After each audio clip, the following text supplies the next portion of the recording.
भाभी, ओ भाभी, अरे आप अब तक तैयार नहीं हुई। ये चौथी बार भेजा है माँ ने आपको बुलाने। अगर अब की बार आपको लेकर नहीं गई तो आपका तो पता नहीं, मेरी जरूर पिटाई हो जाएगी। बस ये ब्लशर और लिपस्टिक लगा लूं, बस 2 मिनट फिर चलते हैं।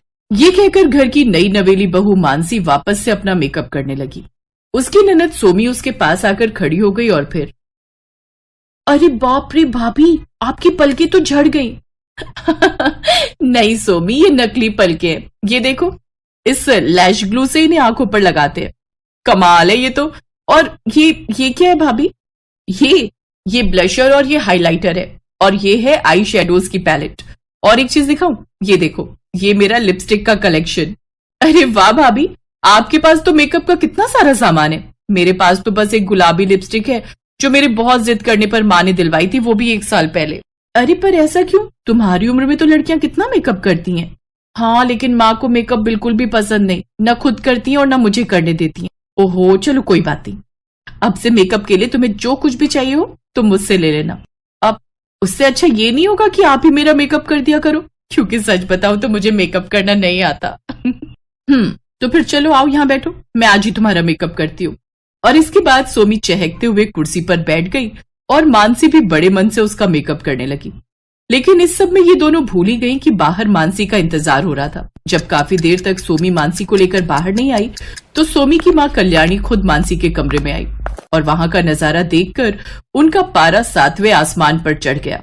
सोमी, तुझे किसने भेजा था यहाँ ये लीपापोती करवाने के लिए?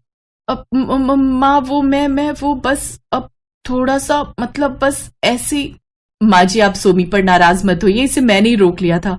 शायद आपने इसे ध्यान से नहीं देखा। देखिए ना, सिर्फ हल्के से मेकअप में कितनी सुंदर लग रही है। सुंदर? 1 नंबर की भूतनी लग रही है, बिल्कुल तेरी तरह। ऐ सोमी, जा सबसे पहले मुंह धोकर आ और फिर सबका चाय नाश्ता दे।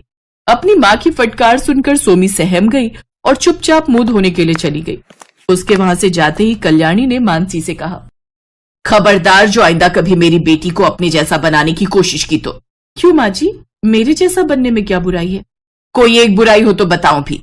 घर के सारे काम छोड़कर ये लाली लिपस्टिक लगाने में लगी रहेगी, तब तो बस गई इसकी गृहस्थी। तुम्हारा क्या है, बड़े बाप की बेटी हो तो जितना चाहे खर्च करती होगी अपने इन लाल पीले नीले डिब्बों पर। लेकिन हमारे घर की लड़कियों को हमने हमेशा से यही सिखाया है कि जितनी चादर हो उतने ही पांव पसारने चाहिए। लेकिन माँ जी, बस मुझे तुमसे बहस करने का कोई शौक नहीं है। बाहर मोहल्ले की औरतें घंटे भर से इंतजार कर रही हैं। अगर फुर्सत मिल जाए तो दिखा आना उन्हें भी अपना ये रंग बिरंगा मुंह, वरना तो कुछ देर में वो वापस चली ही जाएंगी। ये कहकर कल्याणी वहां से चली गई और उसके पीछे पीछे मानसी भी घूंघट डालकर बाहर आ गई। कल्याणी के 2 बच्चे थे, बड़ा बेटा विनेश और छोटी बेटी सोमी। विनेश और मानसी एक ही कॉलेज में पढ़ते थे और वहीं पहले दोस्ती, फिर प्यार और फिर शादी का फैसला दोनों ने एक साथ किया। कल्याणी हमेशा से इस रिश्ते के खिलाफ थी, क्योंकि उसे लगता था कि अमीर घर की लड़की उसकी छोटी सी गृहस्थी को संभाल नहीं पाएगी और ना ही विनेश उसके नखरे उठा पाएगा। दूसरी तरफ मानसी की सोच इससे बहुत अलग थी। मानसी, मैंने तुमसे पहले कहा था कि माँ के साथ तुम एडजस्ट नहीं कर पाओगी। हर बात पर ताने मारने की आदत है उनकी। देखा नहीं सोमी बेचारी को कैसे डरा धमका कर रखती है। मेरी मानो तो हम अभी से ही। नहीं विनेश, हम माँ जी और सोमी को छोड़कर कहीं नहीं जाएंगे। तुम खुद ही सोचो, हमारे अलावा उनका है ही कौन? बस यही सोचकर मैं भी चुप रह जाता हूँ। तुम्हें पता है मानसी, माँ हमेशा से ऐसी नहीं थी। जब बाबूजी जिंदा थे तो उन्हें भी सजने सवरने का बहुत शौक था, लेकिन बाबूजी के जाने के बाद रंगों से एक अजीब सी चिढ़ हो गई उन्हें। शायद कम उम्र में विधवा हो जाने का जो दुख मेरी माँ ने झेला है, उसी वजह से वो आज ऐसी हो गई हैं। कोई बात नहीं विनेश, मैं समझती हूँ और मेरा यकीन करो, मुझे माँ जी की किसी भी बात का बुरा नहीं लगा। बस अब मुझे उस दिन का इंतजार है जब मैं उनका दिल जीतकर उनके चेहरे पर मुस्कुराहट ला सकूंगी। ओफो, आज फिर आटा गीला हो गया मुझसे। अब क्या करूं? माँ जी देखेंगी तो बहुत गुस्सा करेंगी। नहीं करेंगी, क्योंकि माँ के आने से पहले ही मैं इस आटे को ठीक कर दूंगी। लाओ भाभी, मुझे दो। थैंक्स सोमी, सच में अगर तुम ना होती तो मेरा क्या होता? अरे भाभी, ये इतना बड़ा भी काम नहीं है। वैसे भाभी, आपको आज शाम को कुछ काम है क्या? आप अच्छा छोड़ो, जाने दो। अरे ऐसे कैसे जाने दो, बताओ ना, मैं बिल्कुल फ्री हूँ शाम को। क्या सीखना है आज? अब मुझे ना आईलाइनर लगाना सीखना है। मेरी सारी दोस्तें लगाती है पर मुझे ही नहीं आता। सिखा तो मैं दूंगी, लेकिन तुम्हें उसकी हर रोज प्रैक्टिस करनी होगी, तभी हाथ सेट होगा। अच्छा, तो फिर जाने दो। आज तो माँ कीर्तनों में गई है तो लगा सकती थी, पर रोज कैसे लगाऊंगी? तुम खुद को नहीं लगा सकती पर मुझे तो लगा सकती हो। क्या मतलब भाभी? मतलब ये ननद रानी कि आज से हर शाम जब माँ जी पूजा पाठ करती हैं तो मैं तुम्हें फुल मेकअप करना सिखाऊंगी, और हर सुबह जब माँ जी मंदिर जाती हैं तो तुम मेरा मेकअप किया करना। इससे तुम्हारी प्रैक्टिस भी हो जाएगी और माँ जी को पता भी नहीं चलेगा। मानसी की बात सुनकर सोमी बहुत खुश हो गई। और फिर कुछ दिनों के बाद, अरे बिमला, तूने मेरी सोमी को देखा क्या कहीं? हाँ देखा ना, तेरी बेटी को भी और तेरी बहू को भी। वो नुक्कड़ पे जो ब्यूटी पार्लर है उसी तरफ जाते देखा था दोनों को। अब बुरा मत मानना कल्याणी, दुनिया भर की बहुएं अपने ससुराल के रंग में रंग जाती हैं, लेकिन तेरे यहाँ तो उल्टी गंगा बह रही है। जैसी भाभी थी अब ननद भी वैसी ही बनती जा रही है। कल्याणी के लिए अब एक एक पल भारी हो रहा था। वो आज सोमी और मानसी दोनों पर बरसने वाली थी। और फिर उन दोनों के घर आते ही, आ गई महारानी।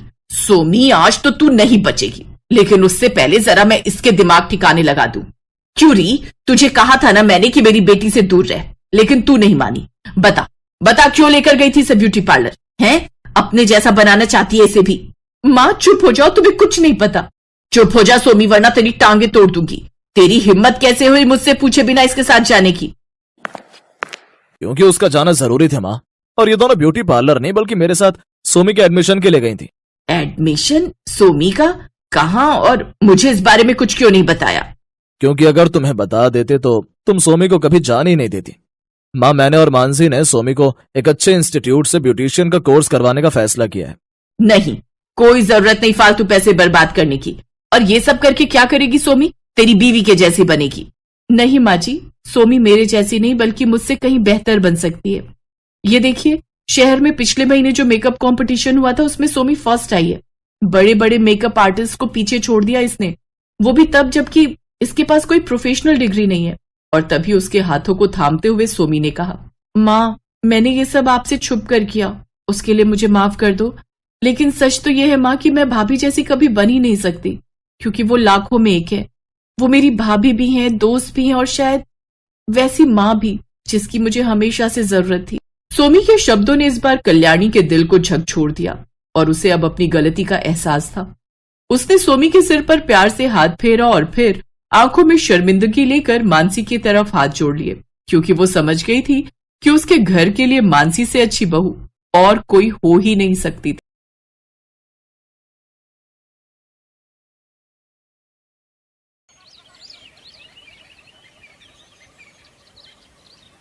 अरे माला, जल्दी करना, देर हो रही है। बस भाभी आ गई, मैं जरा चप्पल पहन लूं। जल्दी आ जा, नहीं तो तेरे भैया गुस्सा करेंगे। आ गई भाभी। भाभी, आज साइकिल पर पीछे मैं बैठूंगी। अच्छा दादी, और मैं कहाँ बैठूंगी? आप आगे बैठ जाओ ना, जैसे मैं बैठती हूँ। हट पगली, साइकिल पर आगे छोटे बच्चे बैठते हैं, बड़े नहीं। ये कहानी है माला और सरिता की। माला और किशन भाई बहन थे। कुछ साल पहले एक हादसे में माला के माता पिता की मौत हो गई। तभी से किशन ने माला की सारी जिम्मेदारी उठा ली। माला को माँ और भाभी का प्यार मिले, इसलिए किशन ने सरिता से शादी कर ली। सरिता ने भी माला को अपनी बेटी ही मान लिया। वो माला पर जान छिड़कती थी। उस दिन किशन, माला और सरिता गांव में ही एक शादी में जा रहे थे। फिर शादी में खाना खाते हुए, भाभी, ये दुल्हन ने क्या पहना हुआ है? ये लहंगा है। अब तेरे पास भी तो है वो हरा वाला। नहीं, लेकिन ये तो उसके जैसा बिल्कुल नहीं है। क्योंकि ये दुल्हन का लहंगा है और बहुत महंगा भी आता है। अच्छा, तो कितने का मिलता है ये वाला लहंगा भाभी? अरे तू ऐसे क्यों पूछ रही है? जब मेरी शादी होगी ना तो आप मुझे ये लेकर दोगी? हाँ हाँ, क्यों नहीं दूंगी। मेरी लाडो दुल्हन बनकर कितनी सुंदर लगेगी। कितनी अच्छी हो भाभी आप। रुको, इसी बात पर मैं आपके लिए एक और रसगुल्ला लेकर आती हूँ। अच्छा, चंट कहीं की। माला और सरिता जिस शादी में गए थे वो गांव के जमींदार की बेटी की शादी थी। जमींदार के पास पैसों की कमी तो थी नहीं, इसलिए उसने अपनी बेटी के लिए शहर से बहुत ही महंगा ब्राइडल लहंगा सिलवाया था। पर यह बात छोटी माला को कहाँ समझ आती, लेकिन सरिता के दिमाग में ये बात घर कर गई थी। घर लौटते हुए साइकिल के आगे बैठी माला अपने भैया के साथ ढेर सारी बातें करती रही और साइकिल पर पीछे बैठी सरिता बस यही हिसाब लगा रही थी कि उसे हर महीने कितने पैसे जोड़ने होंगे ताकि माला की शादी तक वो उसके लिए एक अच्छा लहंगा खरीद सके। वक्त गुजरता गया और फिर एक दिन, डॉक्टर साहब वो ठीक तो है ना? इन्हें सांप ने काटा है, जहर काफी फैल गया है। हमें इन्हें बचाने के लिए शहर से कुछ इंजेक्शन्स मंगाने पड़ेंगे। आप एक काम करिए, 15,000 रुपए जितना जल्दी हो सके काउंटर पर जमा करा दीजिए। किशन जब खेतों में काम कर रहा था तभी उसे एक जहरीले सांप ने काट लिया था। उसके साथी उसे अस्पताल तो ले आए, लेकिन डॉक्टर ने ऐसी बात कह दी थी जिसके बाद सरिता सोच में पड़ गई। सरिता के पास पैसे थे मगर वो उसने माला के लहंगे के लिए बचा कर रखे थे, लेकिन इस वक्त किशन का इलाज ज्यादा जरूरी था। सरिता ने सारे पैसे अस्पताल में जमा कर दिए। इस तरह किशन की जान तो बच गई, लेकिन वो पहले से बहुत कमजोर हो गया। फिर डॉक्टर ने सरिता से कहा, देखिए इनकी जान तो बच गई है, लेकिन 3-4 महीने इनसे कोई भारी काम मत करवाना, ये झेल नहीं पाएंगे। इनकी सेवा करो और खूब खिलाई पिलाई भी करनी होगी। जी डॉक्टर साहब। उस दिन से सरिता पर घर चलाने की पूरी जिम्मेदारी आ गई। हालांकि अच्छी बात यह थी कि अब माला जवान हो गई थी, तो माला घर का काम देखती और सरिता बाहर जाकर एक फैक्ट्री में काम करने लगी। तभी एक दिन फैक्ट्री से लौटते हुए माला को रास्ते में एक बहुत बड़ी दर्जी की दुकान दिखी, जिसके बाहर बड़े सुंदर लहंगे टंगे हुए थे। सरिता जानती थी कि वो लहंगे बहुत महंगे होंगे और वो उसे खरीद नहीं पाएगी, लेकिन तभी उसे कुछ सूझा। नमस्ते सेठ जी। नमस्ते नमस्ते, बताओ क्या चाहिए? नहीं सेठ जी, मैं कुछ खरीदने नहीं आई हूँ, मैं तो काम मांगने आई हूँ। अच्छा, वैसे मेरे यहाँ एक मशीन खाली तो है। तुम्हें सिलाई आती है? आती तो नहीं है सेठ जी, पर राम कसम बहुत मेहनत करूंगी, जल्दी से जल्दी सीख लूंगी। चाहे तो मुझे आप पैसे मत देना, बस बढ़िया लहंगा सिलना सिखा देना। सरिता की आंखों में सच्चाई देखकर सेठ ने उसे काम पर रख लिया। अगले ही दिन से सरिता उस दुकान के काबिल दर्जियों से सिलाई सीखने लगी। वो सिलाई के काम के साथ साथ दुकान की साफ सफाई भी करती। उसकी मेहनत से सेठ बहुत खुश था। फिर ठीक 1 महीने बाद, हाँ भाई सरिता, कुछ सीखा तुमने? आज 1 महीना हो गया तुम्हें। जी सेठ जी, देखिए ये मैंने सिला है। सरिता के हाथों में एक बहुत ही प्यारा लहंगा था। उस लहंगे को देखकर सेठ बहुत खुश हुआ और फिर कुछ सोचकर बोला, सरिता ये तो बहुत बढ़िया है, मगर इसमें कढ़ाई का काम थोड़ा कम होना चाहिए था। उससे क्या होता है कि एक तो तुम्हारी मेहनत भी कम लगती और हम इसे थोड़ा सस्ता भी बेच सकते थे, और दूसरी बात की डिजाइन भी खिलकर आता। जी मैं आगे से ध्यान रखूंगी। ऐसे ही मेहनत करती रहो और ये लो तुम्हारी पहली पगार।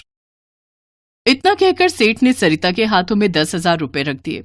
सरिता को इसकी उम्मीद नहीं थी। उसने फौरन घर के लिए ढेर सारा राशन खरीद लिया।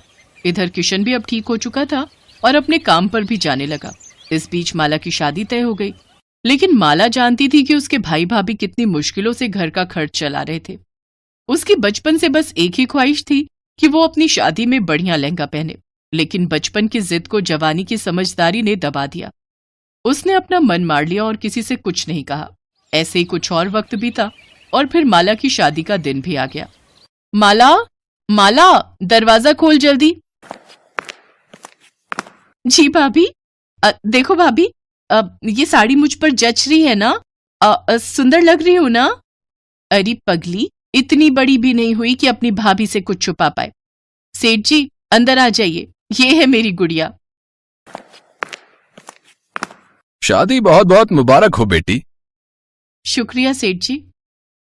खुश रहो, और ये लो, ये तुम्हारी भाभी की तरफ से तुम्हारे लिए तोहफा। माला ने फौरन उस थैले को खोला तो उसमें बहुत ही खूबसूरत लहंगा था। माला कुछ न कह सकी, वो बस सरिता की तरफ देखकर रोई जा रही थी। और फिर, तुम्हें पता है बेटी, तुम शादी में बढ़िया लहंगा पहन सको, इसके लिए तुम्हारी भाभी ने मेरी दुकान पर काम करना शुरू किया। दिन रात सिलाई का काम सीखा और फिर हर रोज थोड़ा थोड़ा करके इसने अपने हाथों से तुम्हारे लिए ये लहंगा सिला है। पर सेठ जी, आपके बिना ये मुमकिन ना हो पाता। अरे मैंने तो सिर्फ तुम्हें कपड़ा दिया, लेकिन तुमने अपना सब कुछ दे दिया इसमें। ये लहंगा सच में अनमोल है। मुझे नहीं पता कि इस गांव में इतना महंगा लहंगा आज तक किसी दुल्हन ने पहना है कि नहीं। नहीं पहना होगा सेठ जी, क्योंकि किसी भी दुल्हन के पास इतना प्यार करने वाली माँ जैसी भाभी थोड़ी ही होगी। भाभी।